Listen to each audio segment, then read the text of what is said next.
안녕하십니까? 2023년 4월 4일 화요일 인도네시아 헤드라인 시작합니다. 첫 번째 소식입니다. 지난 30일 용산 대통령실 청사에서 윤석열 대통령이 레트노 마르수디 인도네시아 외교장관을 접견했으며 이 자리에서 양측은 첨단 산업 분야에 있어 전략적 연대를 강화해 나갈 것을 합의했습니다. 레트노 외교장관은 이날 윤 대통령에게 양국 수교 50주년을 맞아 미래지향적 협력을 강화해 나가자는 내용을 담은 조코위 인도네시아 대통령의 친서를 전달했습니다. 윤석열 대통령은 전기차 배터리, 석유화학, 철강 등 주요 산업 분야를 중심으로 국내 기업들의 인도네시아 투자가 더욱 확대되길 바란다며 정부 차원에서 첨단 산업 분야 전략적 연대 강화를 위해 적극 지원할 것이라 밝혔습니다. 이어 양측은 인도네시아 수도 이전 사업, 인도네시아 내 전기자동차 생태계 구축, 아세안 의장인 인도네시아를 중심으로 한 아세안 관계 강화 등에 대해서도 논의했습니다. 참고로 조코위 대통령과 윤석열 대통령은 각각 지난해 7월, 11월 상대국을 방문한 바 있습니다. 한편 윤석열 대통령은 인도네시아가 올해 아세안 의장직을 수임한 것을 축하하고 우리 정부의 인도태평양 전략과 아세안 연대 구상 추진에 핵심 파트너인 인도네시아와 영내 자유, 평화, 번영을 위해 적극 협력해 나가겠다고 말했습니다. 이에 레트노 장관은 아세안 연대 구상에 대해 기대감을 표하고 이를 통해 아세안 관계가 한층 강화되기를 바란다고 화답했습니다. 다음 소식입니다. 국제축구연맹은 20세 이하 월드컵 개최지로 선정되었던 인도네시아를 5월 개막을 앞두고 대회 개최권을 박탈한다고 밝혔습니다. FIFA는 이날 성명을 통해 이같이 공지하면서 세계 최국은 가능한 빨리 발표될 것이며 개최 조건을 어긴 인도네시아 축구협회에 대한 잠정 제재안은 추후 결정될 것이라고 설명했습니다. 이미 FIFA는 지난 31일 발리에서 열릴 예정이었던 조추첨식을 취소하기도 했습니다. 인도네시아가 개최권을 박탈당한 것은 종교 문제 때문인 것으로 알려졌습니다. 인도네시아 내 이슬람 단체들이 같은 이슬람 국가인 팔레스타인을 탄압하는 이스라엘의 참가를 반대한 데다 발리 주지사가 직접 나서 정부의 이스라엘 선수단의 입국을 거부해야 한다고 주장하기도 했습니다. 세계에서 무슬림이 가장 많은 국가인 인도네시아는 이슬람 형제국인 팔레스타인에 대한 이스라엘의 탄압을 이유로 반이스라엘 정서가 강합니다. 인도네시아 정부도 오랫동안 팔레스타인의 독립을 지지하며 이스라엘과는 외교관계도 맺지 않고 있습니다. 특히 최근 인도네시아 내 강성 이슬람 단체를 중심으로 이스라엘 선수단이 입국하면 이들을 납치하겠다는 위협까지 잇따르자 FIFA가 이스라엘 선수단을 보호하기 위해 개최국을 바꿀 수 있다는 관측이 제기돼 왔습니다. 한편 아르헨티나 축구협회는 FIFA의 인도네시아를 대신해 이번 20세 이하 월드컵을 개최하겠다는 요청서를 공식 제출한 상태이며 올해 말 열리는 17세 이하 월드컵 개최국인 페루나 지난해 월드컵을 개최한 카타르가 인도네시아를 대신하는 방안도 거론되고 있습니다. 인도네시아는 당초 2021년 5월 20세 이하 월드컵을 개최할 예정이었지만 코로나19 대유행 여파로 대회를 취소하고 대신 2023년 개최권을 얻은 상태였습니다. 다음 소식입니다. 2024년 인도네시아 대통령 선거를 앞두고 최근 여론조사에 따르면 특정 정당의 지지도가 꾸준히 상승하고 있습니다. 2월과 3월에 실시된 인도네시아 지표 정치조사에 따르면 나스뎀과 그린드라 정당이 인기를 얻고 있는 반면 집권당인 투쟁민주당의 지지율은 소폭 하락했습니다. 하지만 여전히 투쟁민주당의 지지율이 가장 높으며 그린드라당, 골카르당 순으로 뒤를 잇고 있습니다. 그린드라당은 12월 10.5%에서 3월 14%로 상승하며 골카르당을 제치고 2위에 오르는 등 상당한 인기 상승세를 보였습니다. 참고로 그린드라당은 프라보워 국방장관을 대통령 후보로 지명했습니다. 나스뎀당의 지지율은 2021년 12월 이후 1.3%포인트 증가해 6.4%에 달했습니다. 여전히 상위 5개 정당에 속하지 않지만 2021년 8월부터 꾸준히 지지율을 얻고 있으며 2020년 2월 데이터 수집이 시작된 이후 가장 높은 지지율을 보이고 있습니다. 특히 나스뎀당은 친정부 정당임에도 불구하고 아니스 바스웨단 전 자카르타 주지사를 후보로 내세웠고 최근 야당인 민주당, 번영정의당과의 공식 연대를 발표했습니다. 반면 여전히 1위를 지키는 투쟁민주당의 지지율은 그린드라 당보다 9.5%포인트 앞서고 있지만 12월 25.9%에서 3월 23.5%로 소폭 하락했습니다. 한편 해당 여론조사는 지지 정당외에도 경찰의 신뢰도에 대해서도 조사하였습니다. 이는 지난해 경찰 지휘관이 부하 경찰관을 살해한 사건, 축구 경기장 과잉 진압 사건, 지역 경찰수장의 마약 밀매 혐의로 체포되는 등 일련의 논란이 경찰을 강타한 데 따른 것입니다. 설문조사 참가자들에게 법집행기관으로서 경찰을 신뢰하는지 여부를 물었을 때 응답자의 68.4%가 신뢰한다고 답했는데 이는 11월에 58%에서 10% 정도 상승한 수치입니다. 하지만 경찰은 여전히 법무부 검찰청, 사법시스템, 부패척결위원회 비해 가장 신뢰도가 낮은 법집행기관으로 꼽혔습니다. 다음 소식입니다. 인도네시아 정부는 라마단 종료를 기념하는 축제인 르바란을 올해 4월 19일부터 25일까지 공휴일로 지정해 근로자들에게 5일간의 유급휴가를 제공한다고 밝혔습니다. 이는 당초 4월 21일부터 예정됐던 일정에서 2일 앞당겨진 것입니다. 해당 결정은 지난 3월 29일 노동부 장관, 종교부 장관, 국가기관 강화 강요개혁부 장관의 합동지침으로 공식화됐습니다. 이번 연휴 연장 결정은 느바란 귀향으로 인한 혼잡을 완화하기 위한 것이라고 정부는 설명했습니다.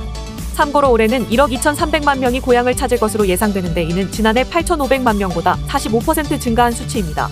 한편 인도네시아 노동부는 모든 회사가 느바란보다 먼저 직원에게 종교수당을 지불하도록 요구하는 지침을 발표했습니다.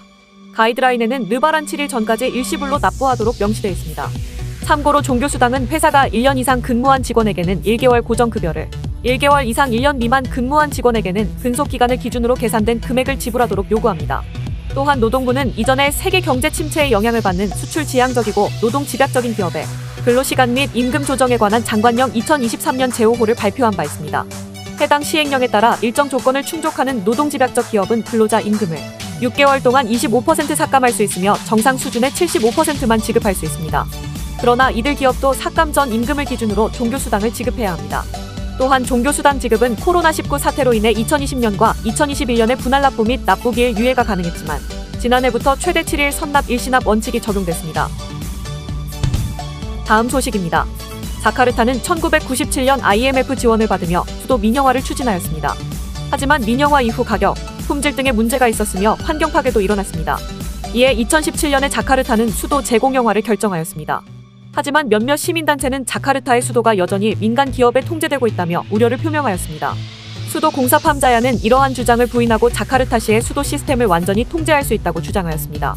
재공영화 과정에서 수도공사는 이전 2개의 민영 기업으로부터 수도관을 인수를 진행하였으며 해당 협력 계약은 2023년 1월에 종료되어 민간 기업의 자산은 수도공사로 이전되었습니다.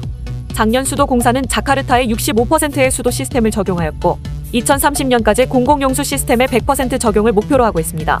하지만 시민단체들은 수도공사가 모야 인도네시아와 도시의 13개 수처리 공장 중 6개를 관리하는 번들 계약을 체결한 것에 대해 문제 제기를 하였습니다.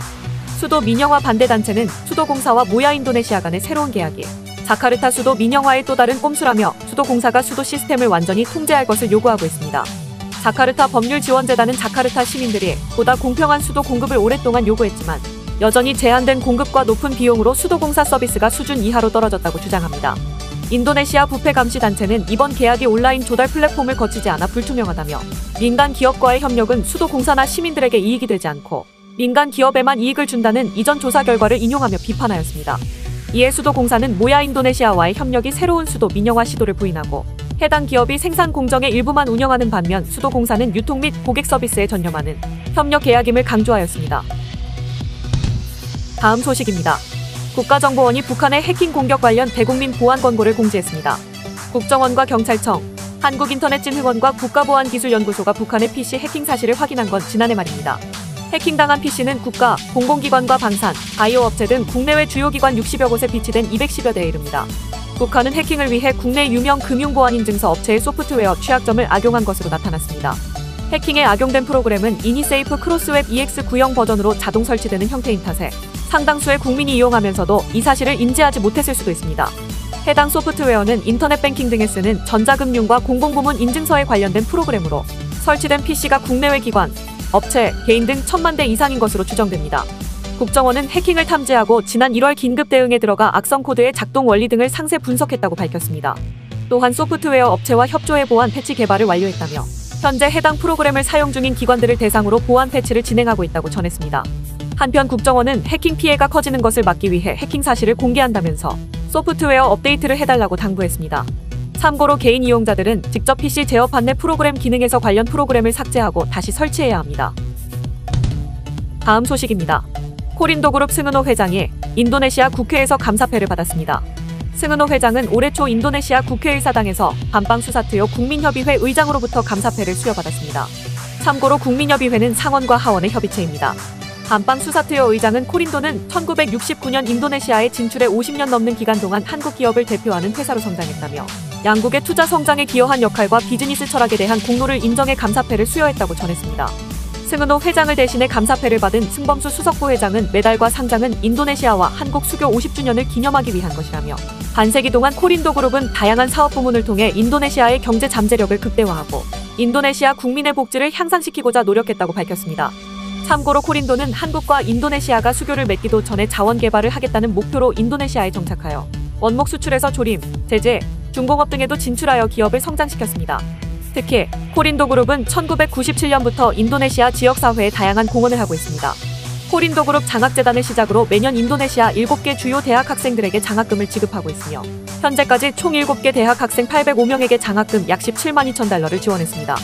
또한 코린도 그룹이 인도네시아 전역에서 지역사회와 함께 공유가치 창출을 할 수 있는 다양한 프로그램을 운영하고 있습니다. 한편 승은호 회장은 인도네시아 한인 사회에도 공헌을 했습니다. 1989년 자카르타에 한국국제학교를 설립했고 1990년부터 23년간 인도네시아 한인 회장을 지냈으며 1997년 IMF 외환위기 때엔 달러 보내기 운동 본부장을 맡았습니다. 2002년 제1회 세계 한상대회 때부터 대회에 참가하고 5회 대회장을 역임했으며 아시아 한인회 총연합회를 10년간 이끌었고 아시아 한상 총연합회에서 15년 동안 수장을 맡았습니다. 시청해주셔서 감사합니다. 다음 시간에 뵙겠습니다.